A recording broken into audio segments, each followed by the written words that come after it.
I'm quitting next week. You're going to pay our debts while I get reorganized. That was the message I received from my daughter-in-law, Clara, that Tuesday morning.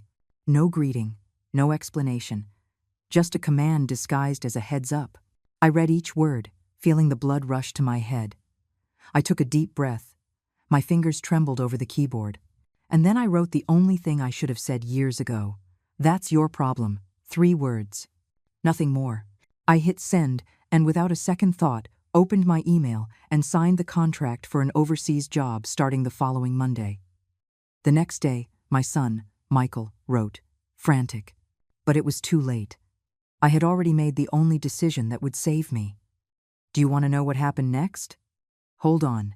Because before we get there, you need to understand how I got to that point, how a mother becomes an ATM, how love turns into debt, and how silence, that damned complicit silence, almost killed me. I'm 66 years old. My house smells like fresh coffee from 6 in the morning and lavender candles I light to calm the anxiety no one sees. The walls are covered in photographs where everyone is smiling. Michael hugging Clara on a beach in Cancun that I paid for with my credit card. Clara, in her champagne-colored wedding dress, the most expensive one in the boutique, because according to her, you only get married once. Mother-in-law. There are pictures from birthdays, Thanksgiving dinners, Sundays with the football game on in the background and my food on the table. Everything looked perfect from the outside. But the truth is, every photo was an invoice. Every smile, a reminder of how much it cost me to buy it. I was Irene, the stable one, the one who solved everything, the one who never said no, the one who worked double shifts at the hospital so my son could have a better life than mine. And I succeeded. Michael graduated, got a good job, married Clara. I thought my job was done, that I could finally rest. But on his wedding day, while everyone was toasting, I was in the bathroom calculating how I was going to pay the next 6 months of the mortgage I had co-signed for their apartment. Because they needed a good start. Because Clara wanted a decent place. Because Michael looked at me with those eyes that always disarm me and said, "Mom, just this once. Just this once." That phrase became my sentence. I paid the down payment on the apartment. $10,000 that I took from my retirement savings. We'll pay you back in 6 months. I promise, Michael said. 2 years passed. I never saw a cent. I covered 3 months of rent when Clara decided her job was toxic and quit without having another one lined up. Just until I find something better, mother-in-law. It took her 8 months. I paid for the car repair, the air conditioner, Clara's new laptop because the old one wasn't working for her projects. Projects I never saw, money that never returned. And every time I asked, every single time I hinted that I needed that money back, the answer was the same. We're tight. Mom, give me a little more time. Time. As if time paid bills. As if my time was worthless. I started living paycheck to paycheck. I stopped buying clothes. I canceled my gym membership. I stopped going out with my friends because every coffee, every meal was money they might need. I became invisible, a shadow that worked, paid, and disappeared. And the worst part is, I normalized it. I thought that's what being a good mother was. I thought sacrificing myself until I disappeared was love. But that morning, when I saw Clara's message on my phone, something inside me fractured. It wasn't dramatic. There were no tears. Just a quiet click, like when a door closes and you know it will never open again. I'm quitting next week. You're going to pay our debts while I get reorganized. She didn't even have the decency to ask. She just assumed. As if my entire life was a resource available whenever they needed it. I sat in the kitchen, phone in hand, feeling the exhaustion of years crash down on me all at once. The dirty mugs in the sink, the calendar on the wall, marking the days until my next payday, the electric bill on the table, my entire life reduced to surviving so others could live well. And then I saw it, the email. The one that had arrived 3 days earlier, the one I hadn't dared to open, an overseas job offer, a 6-month contract, good salary, housing included. It started in 1 week. I had applied for it months ago. In one of those moments of desperation where you look for an escape, even if you don't believe it exists. And there it was, the exit, real, concrete, waiting. I opened Clara's message again. I read each word, searching for something. Anything. A please. I know this is a lot to ask. A minimal trace of humanity. Nothing. Just the cold demand of someone who never had to fight for anything because someone else was always doing it for her. My fingers moved on their own. That's your problem. Send. And then I opened the job offer email. I read the terms one more time. I digitally signed. I accepted. I confirmed. In less than 5 minutes, my entire life changed direction. I didn't call Michael. I didn't explain anything. I just started packing. The silence after sending that message was deafening. I stared at the screen, waiting for the 3 dots to appear, indicating Clara was typing, waiting for the retaliation, the guilt trip, the drama. But nothing happened. She didn't even read it immediately, and that told me everything I needed to know. To her, I wasn't a person. I was a resource, one that was always available, one that never ran out, until that day. I got up from the chair, my knees weak, but my mind strangely clear. I went to my room and pulled the big suitcase out of the closet, the one I hadn't used in years because there was never time for vacations. There was never money for me. There was always an emergency more important than my rest. There was always someone who needed me more than I needed myself. I opened the closet and started pulling out clothes. Not many, just the essentials. Because for the first time in decades, I was choosing what was essential for me, not for someone else. Every piece of clothing I folded was a quiet act of rebellion. Every item I chose to take was a declaration. This is mine. My life is mine. My future is mine. I put my documents in a folder. Passport, birth certificate, property deeds, credit cards. Everything that made me legally exist. Everything that proved I was someone before I became the family bank. It was 11 in the morning when my phone started ringing. Michael. I didn't answer. He called again, and again, and again. 6 missed calls in 20 minutes. Then came the texts. Mom, call me. Mom, it's urgent. Mom, what did you say to Clara? And finally, Mom, we need to talk. Now, we need. That word made me laugh. A dry, bitter laugh that surprised me. Because it wasn't we need to talk, as in we need to solve this together. It was we need you to fix this. It was we need your money. It was we need you to go back to your usual place, quiet and obedient. I left the phone on the bed and kept packing.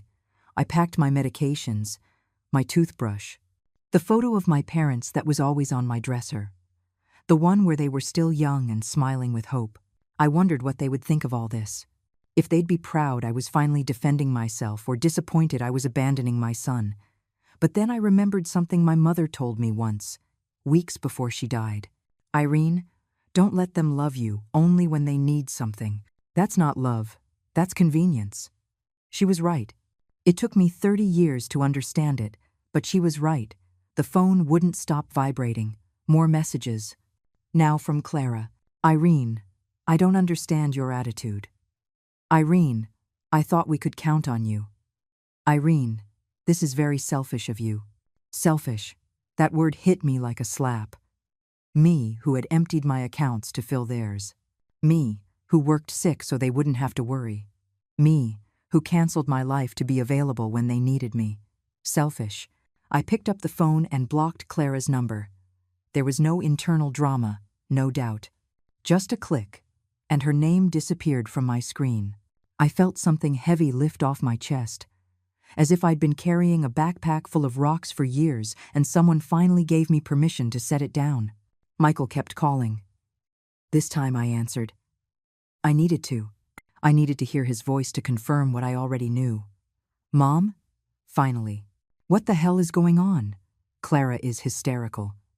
She says you replied something awful to her and now you're not answering. What did you say to her? His voice wasn't worried about me.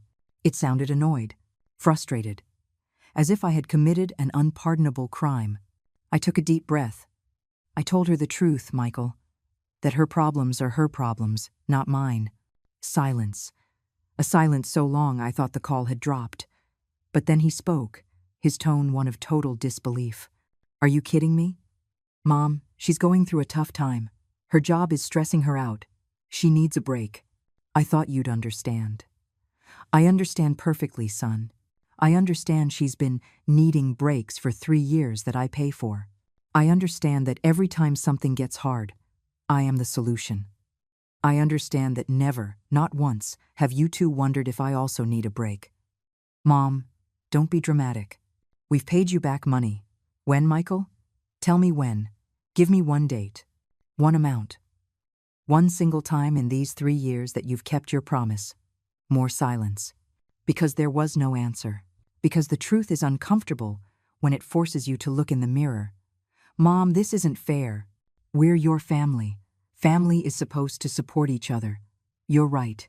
Supposed to. But support isn't a one-way street, son. And I've been walking alone on that street for years while you two drive by in a car. A car I paid for, by the way. I can't believe you're being like this. Clara was right. You've become selfish. That word again. Selfish. As if setting boundaries was a sin. As if saying no more was betrayal. I felt anger rise in my throat. Hot and liberating. You know what's selfish, Michael? Quitting your job with no plan and expecting someone else to pay for your consequences. Selfish is promising to pay back money and never doing it. Selfish is calling your mother only when you need something. So if anyone here is selfish, it's not me. Mom, wait. No, I've waited long enough. I waited for you to mature. I waited for you to become responsible. I waited for you to see me as something more than a bank account. I'm not waiting anymore. What does that mean? What are you going to do? I'm going to live, Michael. Something I haven't done in years. I'm going to work for myself. I'm going to save for myself. I'm going to exist for myself. And you two are going to have to learn to do the same. Work? Where? What are you talking about?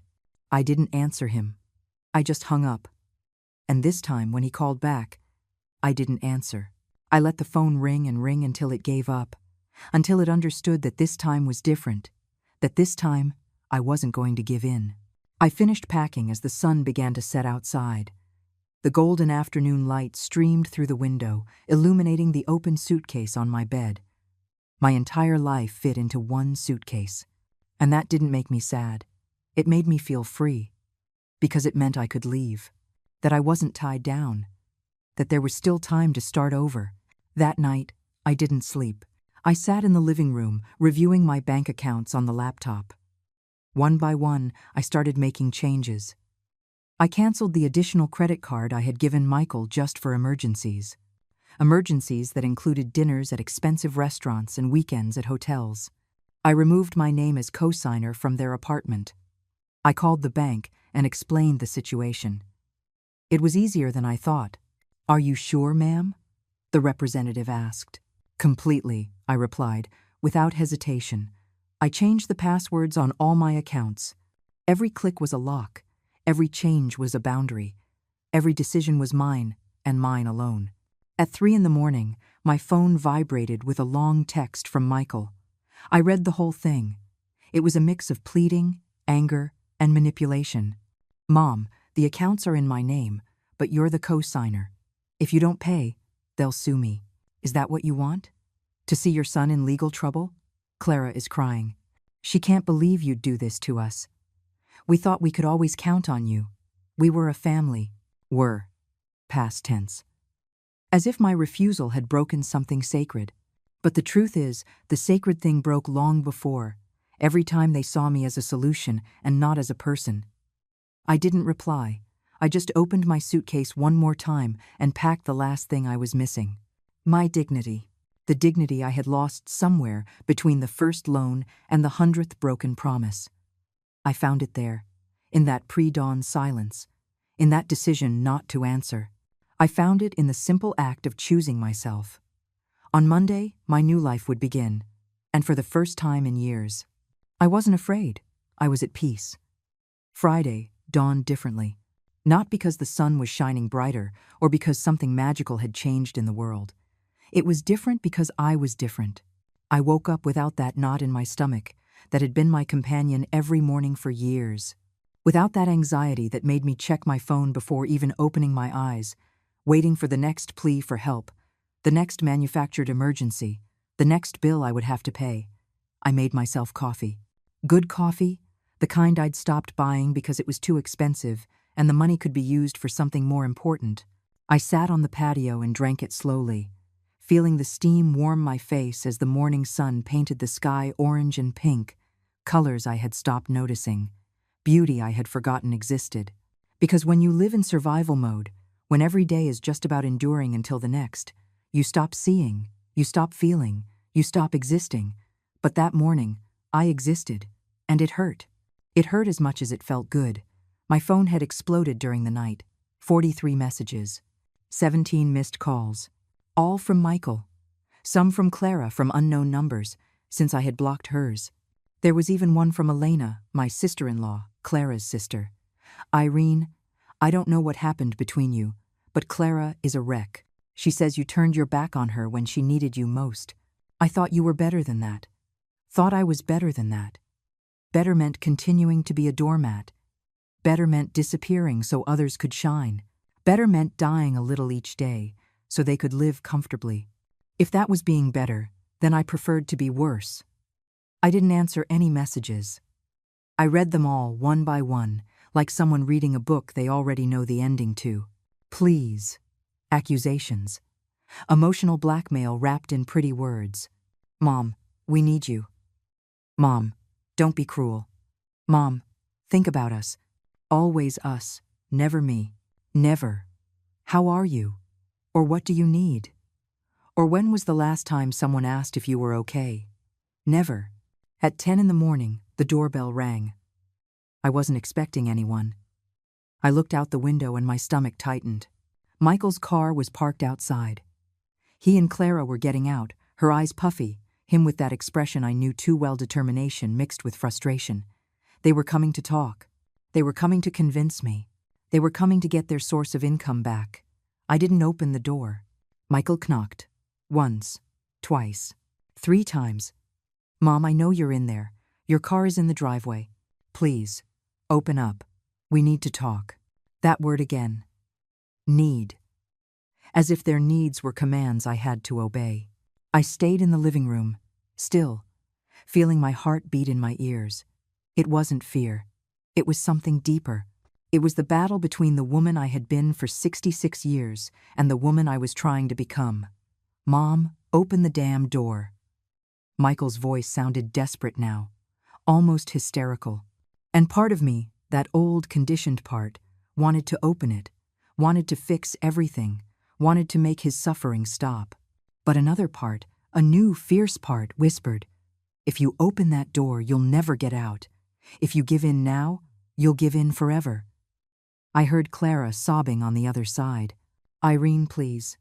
I know you're angry, but this is too much. Are you really going to destroy this family over pride? Think about Michael. Think about everything you've built together. Don't throw that away. Pride. As if defending my own life was vanity. As if refusing to continue being used was a whim. And that phrase, everything you've built together. Together? I built. I paid. I sustained. They just lived in the house my hands built. Mom, if you don't open up in 5 minutes, I'm going to think something happened to you, and I'm calling the police. Michael's threat was hollow, and we both knew it. But it served a purpose. It made me angry.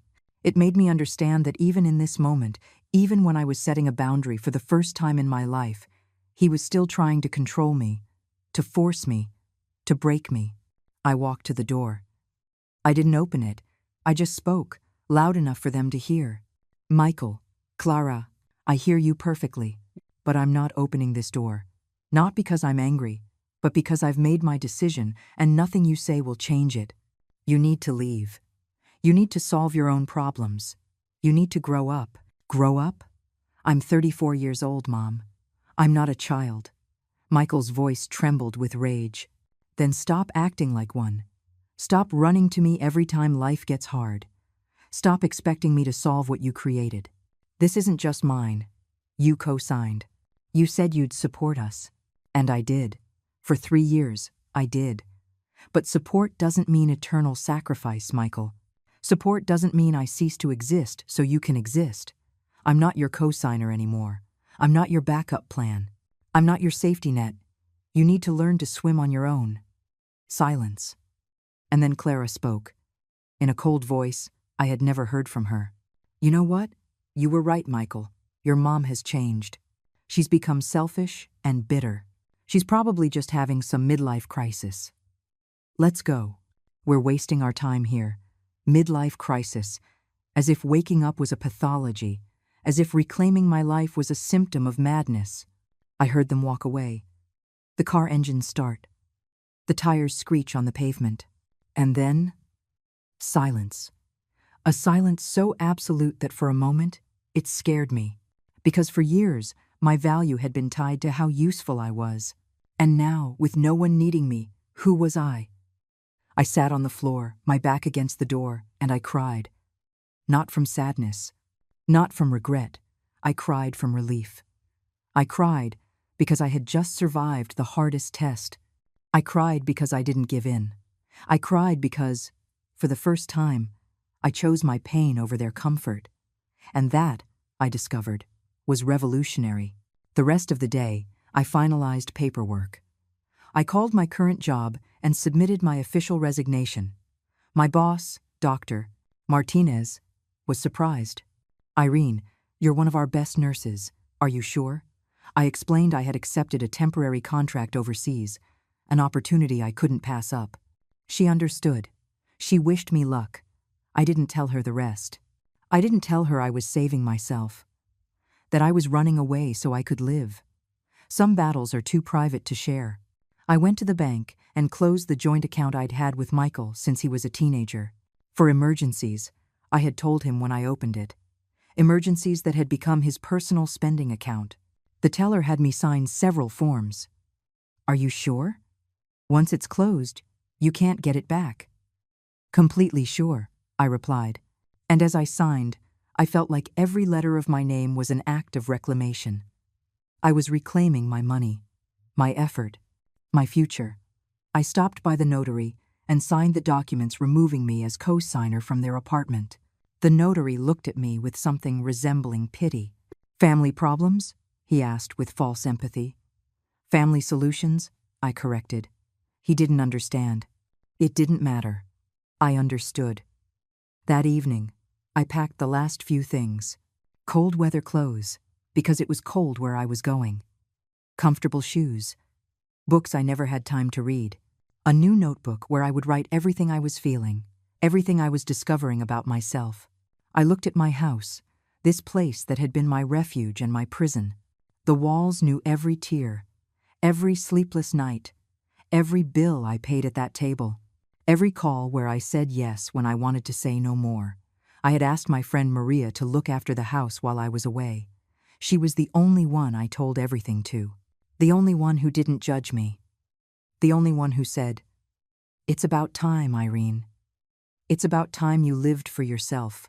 Maria would arrive on Sunday to get the keys.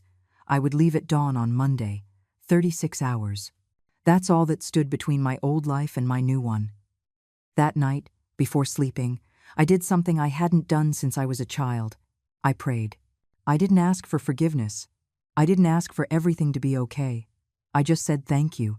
Thank you for the courage. Thank you for the opportunity. Thank you for still being alive to start over. Saturday woke with a knot in my stomach that wasn't fear or regret. It was anticipation. That strange feeling of being on the verge of something huge, something irreversible, something that would change everything forever. I got ready slowly, as if every movement was a ritual. Coffee, shower, clean clothes.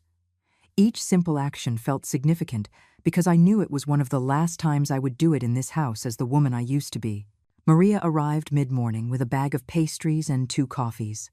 We sat in the kitchen, that space where I had prepared 1,000 family dinners, where I had cried in silence while washing dishes, where I had calculated impossible budgets on stained napkins. She looked at me with that mix of pride and worry only true friends can have.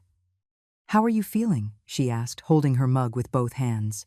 "Like I'm dying and being born at the same time," I replied with brutal honesty. She nodded. She didn't try to convince me everything would be fine. She didn't give me cheap motivational speeches. She just took my hand and said, "It's okay to feel both. It's okay for it to hurt. The pain means it was real, that you loved deeply. But it also means you're ready for something different. I showed her where the spare keys were, how the finicky water heater worked, which plants needed water every third day, domestic details that felt like goodbyes. "And if Michael comes?" she asked carefully. "Tell him I'm not here. Tell him you don't know when I'll be back. Tell him whatever you want, but don't open the door for him." Maria promised she would be a fortress, that my house would be safe, that I would be safe. After she left, I stayed in the living room, looking at my phone. There were more messages, many more. But there was a new one that froze my blood. It wasn't from Michael or Clara. It was from my sister-in-law Elena again, but this time the tone was different. "Irene, Michael told me what you did. You closed the accounts. You removed yourself as co-signer. You left them alone with all the debts. I can't believe you're so vindictive. Clara is devastated. She had an anxiety attack last night, and they had to take her to the emergency room. This is your fault. I hope you can live with that." My fault. Again. Always my fault. If I helped too much, I was enabling them. If I stopped helping, I was cruel.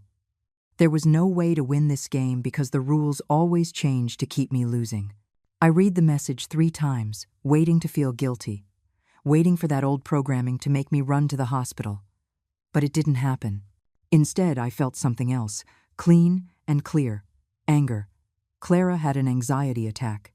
And I had lived with insomnia for 3 years. I had lived with tachycardia every time the phone rang. I had been forced to take blood pressure medication because my body couldn't handle the stress of holding up 3 lives. But that was never an emergency. That never warranted anyone running to save me. Because I was strong. I could handle it. I couldn't break. Because if I broke, everything would fall. Well, I had broken. And I discovered that when you break in the right way, you become something new, something stronger. Something that no longer lets itself be stepped on. I didn't reply to Elena's message. Instead, I did something I had been putting off. I wrote a letter, not to send, just to get everything out. To give shape to this tornado of emotions that had consumed me for years. "Michael, when you were born, I swore I would give you everything. And I did. I gave you education, opportunities, unconditional love. But at some point, I confused loving you with disappearing for you. I thought being a good mother meant having no boundaries. I thought loving you meant not loving myself. I was wrong. Love doesn't destroy. Love doesn't consume until there's nothing left. That's not love. It's misunderstood sacrifice. And I'm not going to sacrifice myself anymore. Not because I don't love you, but because I am finally loving myself. I hope one day you understand. I hope one day you thank me for teaching you that people are not infinite resources, that we all have a limit, and that it's okay to say, this far and no further. Your mother, Irene. I folded the letter and put it in my suitcase. Maybe one day I would send it, maybe never, but writing it was enough. It was like vomiting poison, like cleaning an infected wound. It hurt, but it was the pain of healing, not of destruction. The phone rang. Michael again. This time, I answered. I needed to do it one last time. I needed to close this chapter with my own words. Mom, thank God. Listen, Clara is really bad. We took her to the hospital last night. The doctors say it's severe stress. This has to matter to you. You can't just keep ignoring us like we're nothing. His voice sounded tired. Real. For the first time, it sounded like he was genuinely suffering. And part of me, that maternal part that never completely dies, wanted to give in, wanted to say, I'm on my way. But then I remembered something. I was in the hospital too, 2 years ago, with a hypertensive crisis so severe they thought it was a heart attack. Michael was on vacation with Clara at the beach. He didn't come. He called me from there, music and laughter in the background, and said, Mom, what a scare. But you're okay now, right? It's just that we already paid for the whole trip, and we can't cancel. I was alone in that hospital. Maria was the one who picked me up. Maria was the one who stayed with me. Michael, I'm sorry Clara is unwell. I truly am. But it's not my responsibility. Of course, it's your responsibility. This all started because you told her no. If you had just been reasonable, none of this would have happened. Reasonable. That key word. Reasonable meant saying yes. Always. Do you know when I stopped being reasonable to you, son? When I started being reasonable with myself. When I decided that my life also mattered. When I understood that holding you both up couldn't mean letting myself go. This is ridiculous. You're my mother. A mother is supposed to always be there. You're right. A mother is always there. But where were you when I needed you? When was the last time you asked me how I was? When was the last time you offered me help without me having to beg for it? When was the last time you thought of me as anything other than a solution to your problems? Silence. Long. Heavy. And then, in a voice I had never heard from him, he said, "I can't believe you're abandoning us like this. Mom, we need you. I know, Michael. But I need me too. And for too long, you won that competition. Not anymore. What does that mean? Are you just going to disappear? Are you going to act like we don't exist? It means I'm going to live my life. It means I'm going to work for myself. It means that, when you call me, if you call me, it will be because you want to talk to me, not because you need something from me. It means I'm not your plan B anymore. I'm not your safety net. I'm just Irene. And Irene deserves to exist, too. I don't understand anything you're saying. You talk as if we've been bad to you, as if we don't appreciate you. That's not fair. You're right about one thing. It's not fair. It wasn't fair to me. But I'm not looking for justice anymore. I'm just looking for peace. And I found it. It's in saying no. It's in leaving. It's in choosing myself for the first time in 66 years. Leaving? Where are you going? Nowhere you need to know. Nowhere you can find me until I'm ready to be found. Mom, wait. But I didn't wait. I hung up. And this time, I turned the phone off completely. Not blocked, not silenced, off. Because I needed total silence. I needed my head to stop hearing their voices. I needed space to hear my own. That afternoon, I walked around the neighborhood. I passed Mrs. Aurora's house, my lifelong neighbor. She was watering the plants in her yard. She saw me and smiled. "Irene, how strange to see you out on a Saturday. You're always so busy." "Not anymore," I replied. "I'm not going to be busy with things that aren't mine anymore." She tilted her head, confused, but didn't ask further. She just said, "I'm glad. You look tired lately." Too tired for someone who should be enjoying life. She was right. 66 years old, and I had never enjoyed anything. There was always something more important. Always someone more urgent. Always a reason to postpone myself. Well, there were no more reasons. No more excuses. No more later. There was only now. And now, I chose to live. Sunday dawned with a strange calm, like the stillness right before a storm or just after it passes. I was in the middle. The storm had been my entire previous life. What was coming was unknown. And for the first time, the unknown didn't terrify me. It called to me. I spent the morning checking every corner of the house, making sure everything was in order for Maria. I left written instructions in the kitchen. I paid 3 months of utilities in advance. I emptied the refrigerator of anything that could spoil. Each task was mechanical, automatic, but also symbolic. I was closing doors. I was saying goodbye to the version of me that had inhabited these spaces for decades. At noon, as I was folding the last of the clean towels, I heard a car pull up outside. My heart sped up. I looked out the window and saw something I didn't expect. It wasn't Michael. It was Eulalia, my younger sister. We didn't talk much. She lived her own busy life in another city, with her own problems, her own dramas. But there she was, getting out of her car with 2 bags of takeout food. I opened the door before she could knock. We looked at each other in silence for a moment. Her eyes were red, as if she had been crying on the drive over. "Michael called me," she said finally. "He told me his version of everything." Then I called Maria, and she told me the truth. I came as soon as I could. I let her in.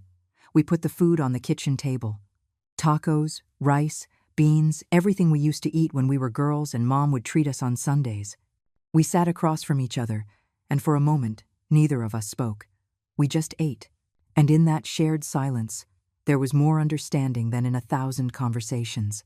Are you really leaving tomorrow? Eulalia asked, wiping her mouth with a napkin. Yes. Flight's at 6 in the morning. And Michael knows. He knows I'm leaving. He doesn't know where or for how long. And he won't know until I'm ready. Eulalia nodded slowly, processing. Then she said something I didn't expect. You should have done this years ago. I watched you disappear, little by little. I watched you become a shadow. I wanted to say something 1,000 times. But I thought it wasn't my place. I thought you knew what you were doing. But now I understand you didn't. No one taught you how to say no. Mom didn't know how. Grandma didn't know how. We all learned that love is measured by how much you empty yourself for others. Her words hit me with a truth so profound, I felt my eyes well up with tears. She was right.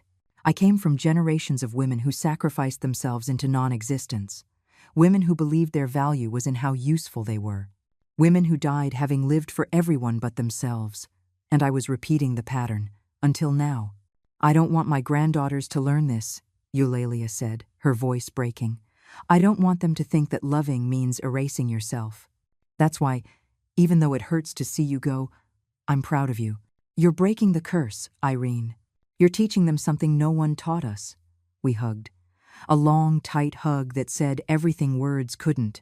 When we pulled apart, she took something out of her purse. An envelope. Open this when you're on the plane, she said. It's just something I wrote last night, so you don't feel alone on the way. She stayed until dusk. We talked about everything and nothing. About our childhood, about Mom, about the mistakes we repeat without realizing it, about how hard it is to unlearn what you're taught from the cradle. And when she finally left, she hugged me again and whispered in my ear, "Fly high, sister. And don't look back until you're ready." That night, my last night in that house, I couldn't sleep. Not from anxiety, but from that strange energy that comes when you know your life is about to split in two. The before and the after. I stayed awake in the living room, with a cup of chamomile tea, looking at the photographs on the walls. So many frozen moments. So many smiles that cost tears no one saw. There was a photo of Michael at 5 years old, hugging me with that pure innocence only children have. I wondered at what point that boy, who loved me unconditionally, turned into the man who only called when he needed something. I wondered if it was my fault. For teaching him that I would always be available. For not teaching him that mothers have limits too. For raising a son who expected everything and knew how to give nothing. But then I remembered something my therapist told me. The one I saw for 6 months years ago when I thought I was going crazy. Irene, you cannot take responsibility for how other adults choose to behave. You did the best you could with what you knew. They now have to do the best they can with what they know. And if what they know isn't enough, that's their responsibility to learn, not yours to teach. I had been angry when she said it. I thought she was being too harsh. But now, sitting in that dark living room, I understood. Michael was 34. Clara was 31. They weren't children. They were adults who had chosen to depend on me because it was easier than growing up. And I had chosen to allow it because I thought that's what made me a good mother. But good mothers also teach their children to fly. And I had never let them fall long enough to learn how to use their wings. At 3 in the morning, my phone vibrated. I had turned it on to set the alarm for 4:30. It was a message from an unknown number. Irene, it's Clara. I know you blocked me, but I got another phone. I need you to talk to me. Please. I know we made mistakes. I know we pushed you too hard. But you can't just leave like this. You can't leave us in this situation. The debts are in Michael's name. If we don't pay, he's going to have legal problems. Is that really what you want for your son? Are you really going to let him get sued because you're mad at us? Please. Irene. Just this one more time. I promise after this we will never ask you for anything again. I swear. I read the entire message. Every word was a perfectly designed manipulation. The guilt, the veiled threat, the false promise. Just this one more time. The same old phrase, the same lie wrapped in urgency, the same trap I had fallen into 100 times. But this time, something in me was different. This time, I read that message and I didn't feel panic. I felt clarity. Because I finally understood something fundamental. Their consequences were not my responsibility. Michael signed for those debts. Clara quit her job. They made adult decisions, and now they had to face adult results. And I was not going to rescue them from their own lives. I wrote a reply. Short, clear, final. Clara, I understand you're scared. I understand the situation is difficult. But you created this situation, not me. I just financed your decisions for too long. I won't do it anymore. There are solutions. Michael can work extra hours. You can find another job. You can sell things. You can get bank loans. You can do what millions of people do when they have debt. What you cannot do is keep expecting me to solve what you created. I wish you the best. But my answer is no, and it will remain no. Irene. I hit send. I blocked the number. I turned off the phone. And for the first time in 3 days, I felt something like complete peace. It wasn't happiness. Not yet. It wasn't euphoria. It was simply the absence of that suffocating weight I had carried for years. It was the silence after the constant noise. It was space to breathe. I got in the shower. I let the hot water run over me for long minutes. I cried in there, under the water, where no one could hear me. I cried for the woman I was, for all the lost years, for all the times I said yes when I wanted to scream no, for all the nights I fell asleep with my stomach tight with anxiety, for all the versions of me I had to kill to survive. I cried for them. I released them. I let them go down the drain with the water. When I got out, I looked at myself in the fogged-up mirror. I was 66 years old, wrinkles around my eyes, gray hair I no longer bothered to dye, tired skin, but my eyes had something new, something I hadn't seen in years. Determination, strength, life. I got dressed in comfortable clothes for the trip. Black pants, a gray blouse, a green sweater, because it was cold where I was going. Comfortable shoes, nothing fancy, nothing to impress anyone. Just functional clothes for a woman who was going to start over. The alarm went off at 4:30 in the morning, but I was already awake. I had spent the last hour sitting on the edge of my bed, staring at the closed suitcase by the door, feeling how every minute brought me closer to that point of no return. It wasn't fear I felt. It was something deeper. It was the awareness that in a few hours, the woman I had been my entire life would cease to exist. And the woman I would become was still a mystery. I made one last coffee in that kitchen I knew by heart. Every mug in its place. Every teaspoon exactly where it always was. There was order in that house, but it was an order built on internal chaos. It was external perfection hiding an internal collapse. I drank the coffee slowly, savoring each sip as if it were a farewell ritual. Because it was. At 5:15, the taxi I had ordered the night before arrived. The driver was an older man, the kind who has seen enough of life not to ask unnecessary questions. He helped me with my suitcase. I gave my house one last look. The lights were off. The curtains were drawn. Everything was silent. As if the house itself knew something was ending. As if it too needed to rest from everything it had witnessed within those walls. To the airport? The driver asked. To the airport, I confirmed. And when the car pulled away, I didn't look back. Not because it was easy, but because I knew that if I looked, if I saw that house fading in the rearview mirror, I might falter, and I couldn't afford to falter. Not now. Not when I was so close to saving myself. The drive to the airport was silent. The city was still asleep. The streets were empty. The traffic lights changed for no one. Everything had that dreamlike quality that pre-dawn hours have, as if the world were on pause, and in a way, my world was on pause. I was in that liminal space between who I was and who I would be, between familiar pain and unknown freedom. We arrived at the airport at 5:40. I checked my bag.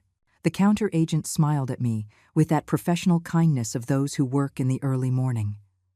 "Business or pleasure?" she asked as she printed my boarding pass.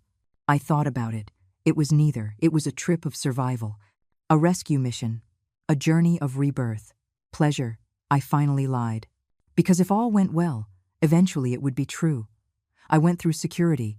I took off my shoes, my sweater, took out my laptop. The whole absurd theater of airport security. But when I finally passed through and put everything back on, I felt something change. Because on the other side of that checkpoint, I was no longer the same old Irene. I was a woman in transit, a woman with no fixed address, a free woman.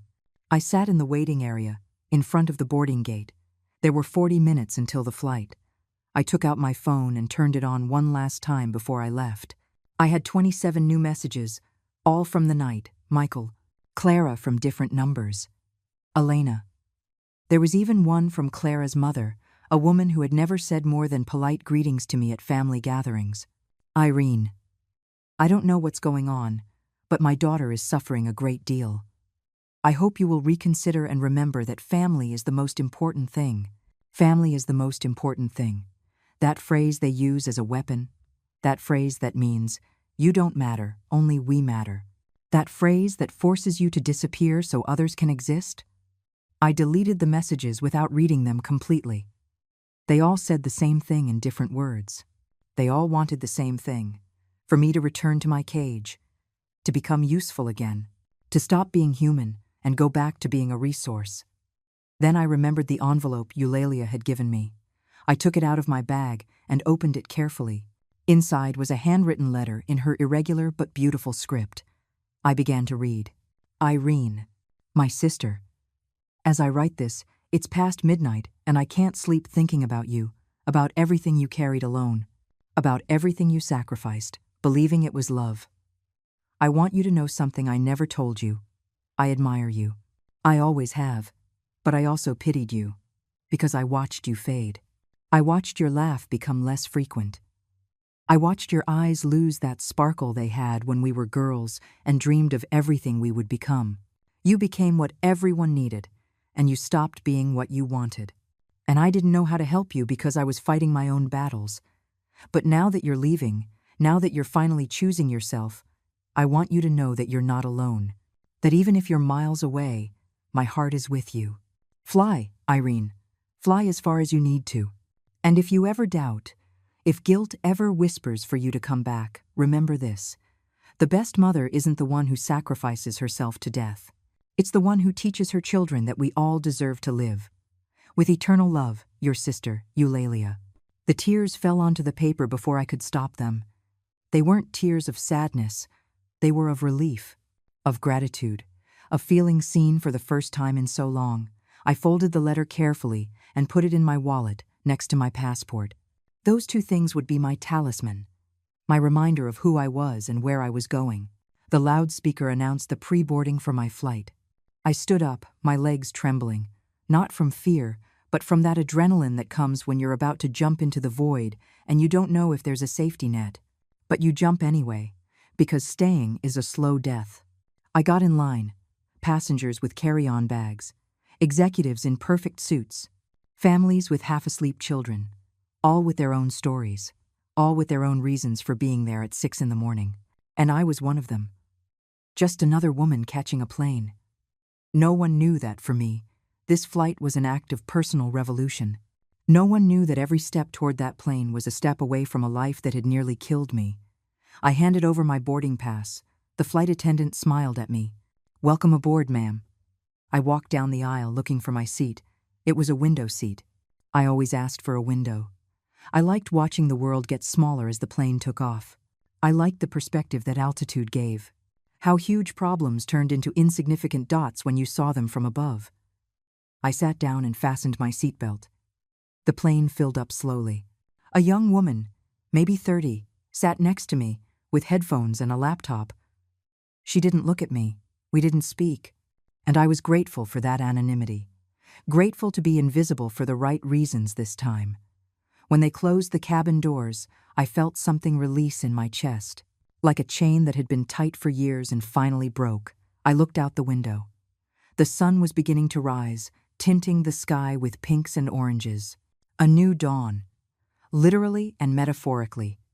The plane began to move, slowly at first, then faster. The airport lights blurred past. And then, that magical moment, the nose of the plane lifted. The wheels left the ground, and we were flying. I was flying, moving away, rising, breaking free. I looked down and saw the city shrinking. Somewhere in that maze of streets and buildings were Michael and Clara, probably still sleeping, probably not yet knowing that I was already gone, that I was already in the air, that I was already unreachable. I felt something strange in that moment. It wasn't satisfaction. It wasn't revenge. It was simply peace. The peace of knowing that I had finally chosen my life over their comfort. The plane climbed through a layer of clouds, and everything turned white for a moment. Pure white, clean, like a blank slate, like a new page. And when we came out on the other side, the sun was shining with an intensity that hurt the eyes but also healed something deep inside. Because that sun wasn't asking me for anything. It wasn't demanding anything from me. It was just there, shining, existing, needing no justification.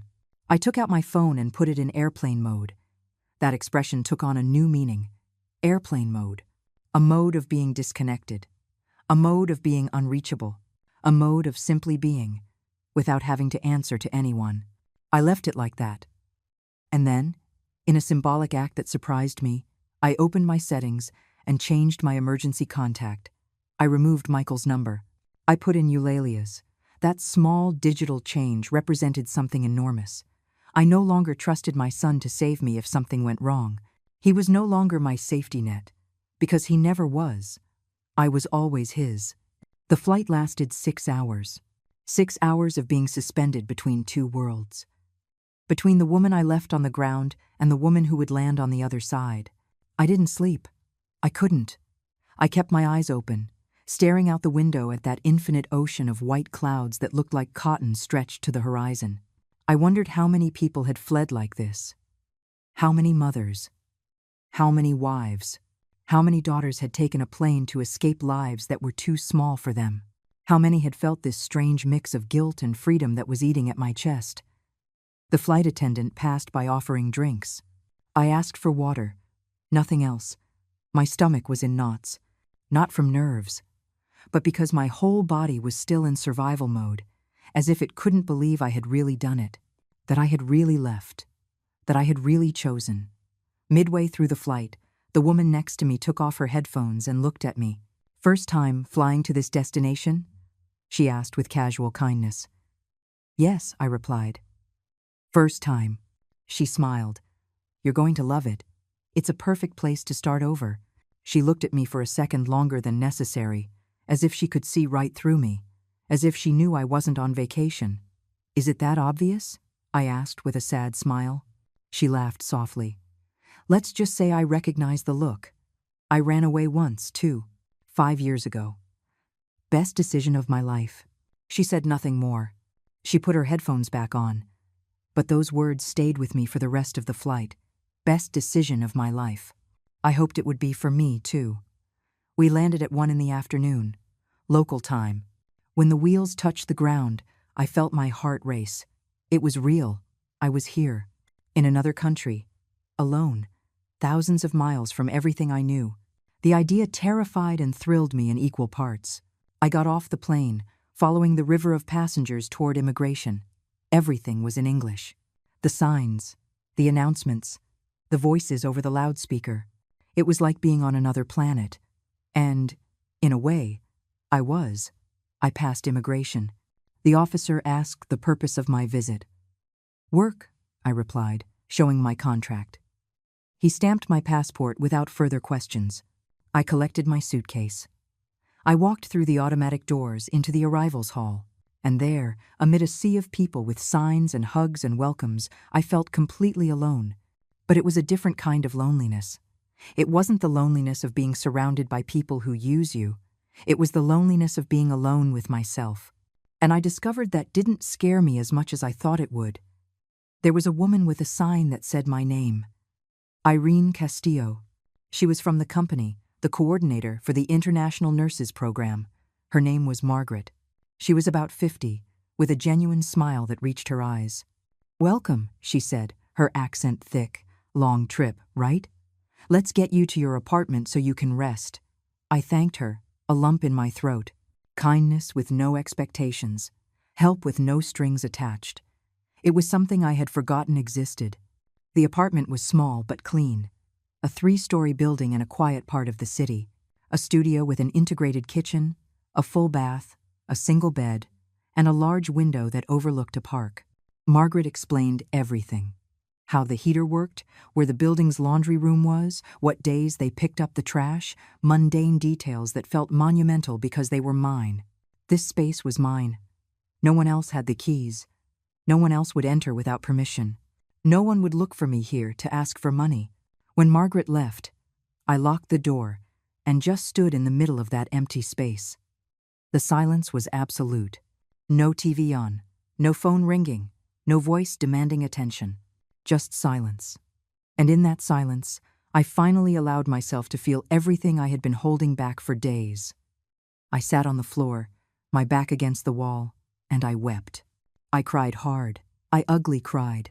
I cried out all those years of accumulated exhaustion, all those sleepless nights, all those moments where I wanted to scream but smiled instead. I cried them all out, without control, without shame, because there was no one there to judge me. I don't know how long I was like that. When the tears finally ran out, I felt strangely light, as if I had vomited something toxic that I'd been carrying inside for decades. I got up, washed my face in the bathroom, and started to unpack. Clothes in the small closet, toiletries in the medicine cabinet, documents in the nightstand drawer. Each object finding its place in this new life. It was 4 p.m. when I finally turned on my phone. I had left it off since I boarded the plane. When the screen lit up, notifications began to flood in like an avalanche. 53 messages, 22 missed calls, 3 voicemails, all from the last 6 hours. All from Michael and Clara. All desperation. I read a few. Mom, where are you? You're not answering. Mom, I'm worried. Call me. Irene, Michael says you're not at your house. Where did you go? Mom, I went to your house. Maria told me you left, but she wouldn't tell me where. What is going on?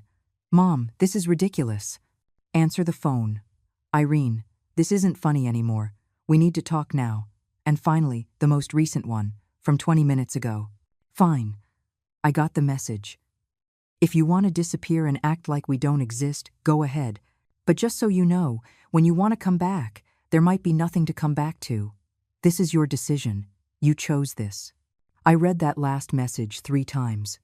And instead of feeling panic or guilt, I felt something unexpected. Relief. Because that threat, that there might be nothing to come back to, was exactly what I needed to hear. It was the confirmation that I hadn't made a mistake. It was the final proof that to them, I was only valuable as a resource. And when the resource refuses, the resource is disposable. I wrote a reply.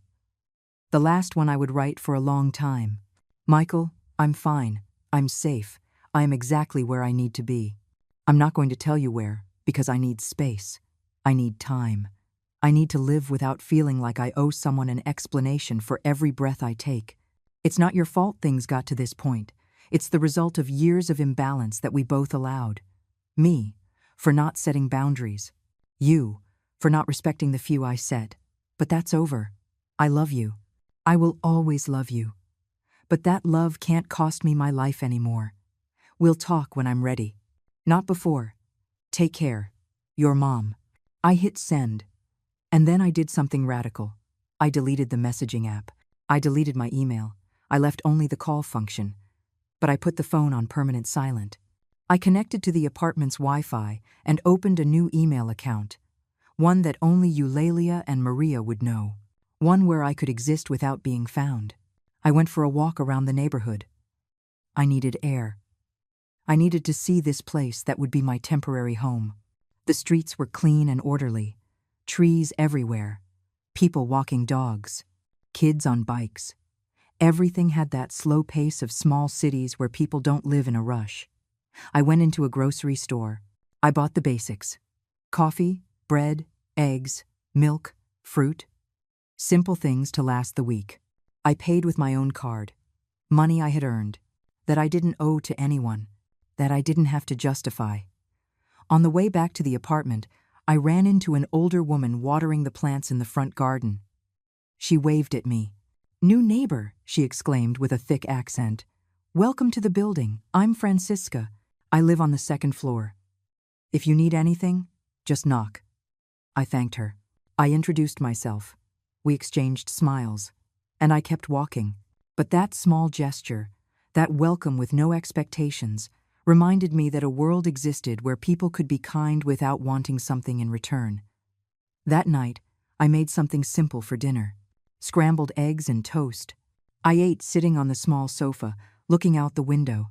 Outside, the park was lit with yellow lamps. Some people were strolling. Others were jogging. Others just sat on benches, staring into space. And I was one of them. A woman in an apartment. A woman eating scrambled eggs.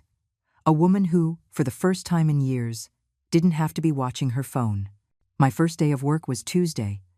I woke up at 5 in the morning with that mix of nerves and excitement I hadn't felt since I was young, and anything was possible. I got ready with care. Clean uniform, hair pulled back, comfortable shoes. I looked in the mirror and saw a different woman from the one I had left behind. The same tired eyes, the same wrinkles. But there was something different in my gaze.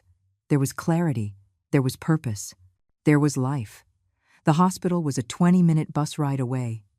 I got on, following the directions Margaret had given me.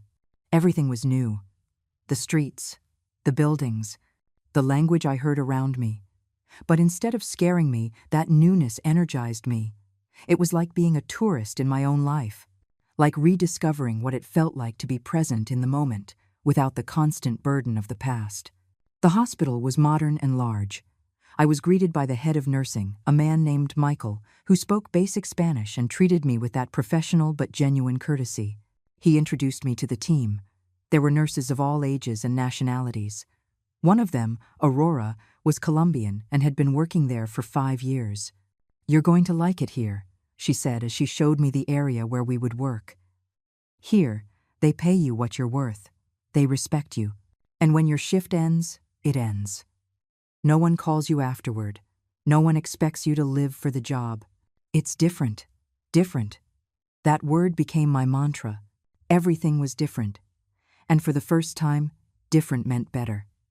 My shift was from 7 in the morning to 3 in the afternoon. 6 days a week, with Sundays off. The work was similar to what I did back home. General care, administering medication, monitoring patients. But the atmosphere was completely different. There was structure. There were clear rules. There was respect among colleagues. No one yelled. No one blamed you for mistakes that weren't yours. No one expected you to do 3 jobs for the salary of 1. That first week passed in a blur of learning and adaptation. I learned the hospital's protocols, the names of my colleagues, the bus routes, where to buy food, where the nearest laundromat was, logistical details that kept me busy and stopped me from thinking too much about what I had left behind.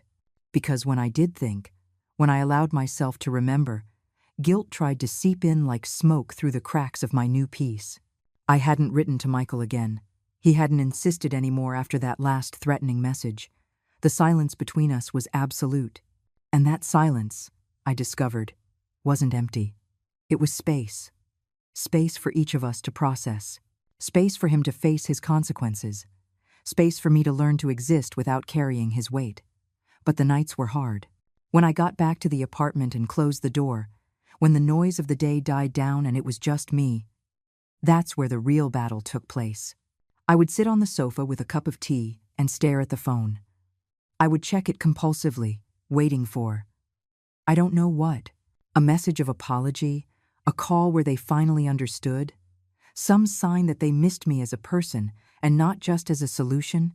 But there was nothing, and that nothingness hurt in a strange way. It hurt because it confirmed what I had always suspected but never wanted to accept. When I stopped being useful, I stopped being necessary. On Friday of my first week, Aurora invited me for coffee after our shift. We went to a small cafe near the hospital. She ordered a cappuccino. I ordered an Americano. We sat by the window, and for a while, we just drank in comfortable silence. Then she spoke. "Are you running from something or to something?" she asked, with no preamble. The question hit me with its honesty. "A bit of both," I admitted. I ran from a family that was slowly killing me, and I came I don't know, toward the possibility of finding myself. Aurora nodded as if she understood perfectly. I ran from a marriage, she confessed. 20 years married to a man who made me believe I was nothing without him. One day, I woke up and realized I had been his shadow for so long. I had forgotten what the light felt like. So I came here. No plan, no money, just pure courage.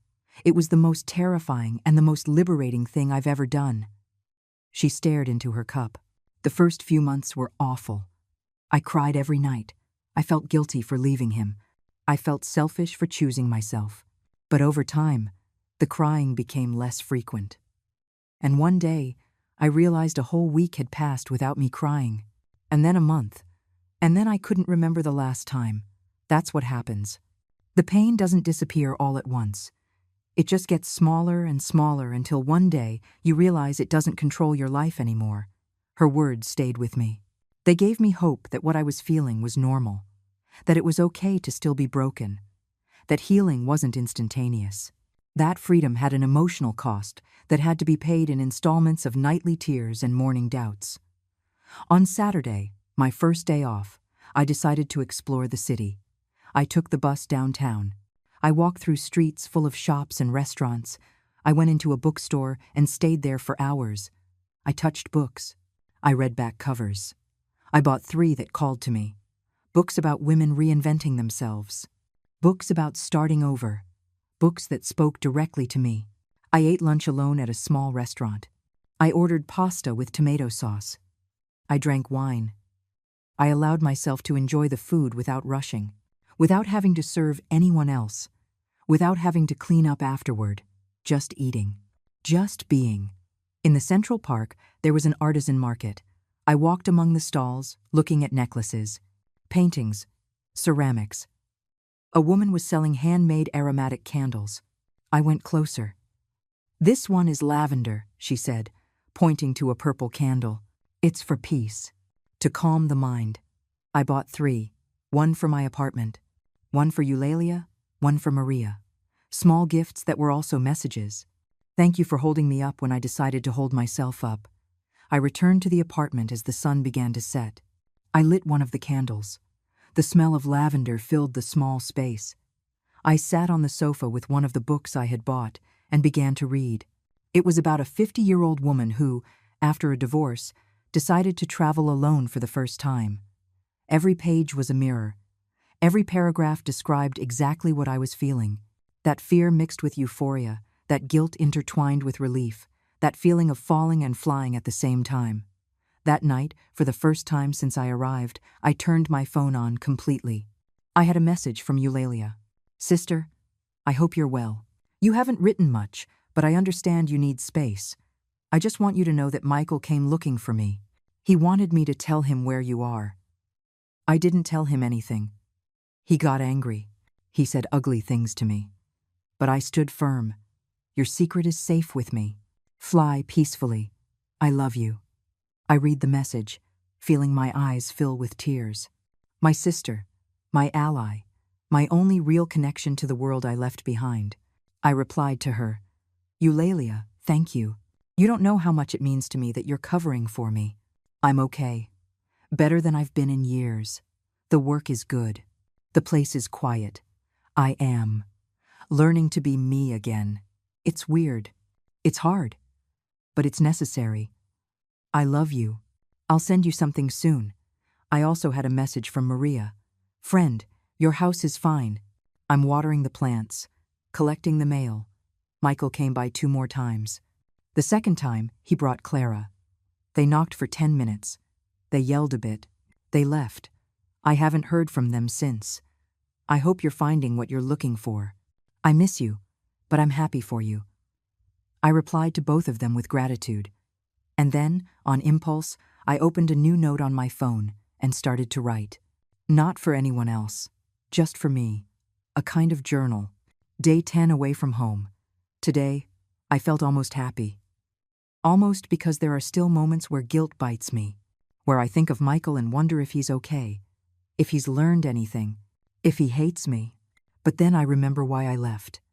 I remember the sleepless nights, the bills I couldn't pay, the constant feeling of drowning, and then I know I did the right thing. I'm learning something important. You can love someone and still need to be far away from them. Love doesn't have to be sacrifice. Love doesn't have to hurt. Love doesn't have to cry. Love doesn't have to cry. Love doesn't have to cry. Love doesn't have to cry. Love doesn't have to cry. Love doesn't have to cry. Love doesn't have to cry. Love doesn't have to cry. Love doesn't have to cry. Love doesn't have to cry.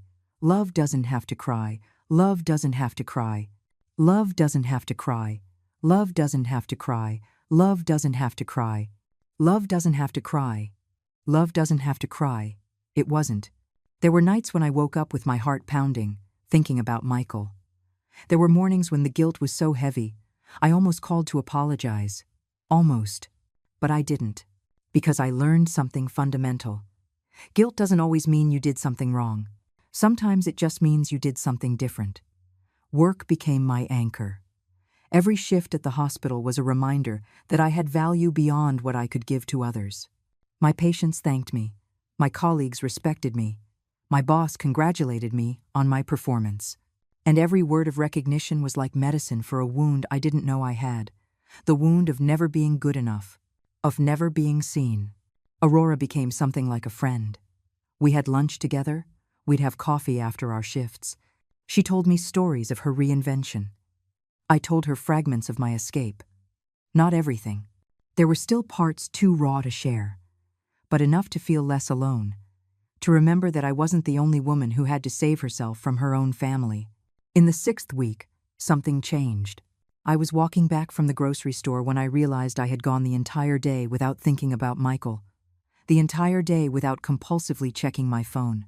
The entire day, just living. And that realization stopped me in the middle of the street. I stood there, bags in hand, feeling something settle inside me. It wasn't happiness, not yet, but it was peace.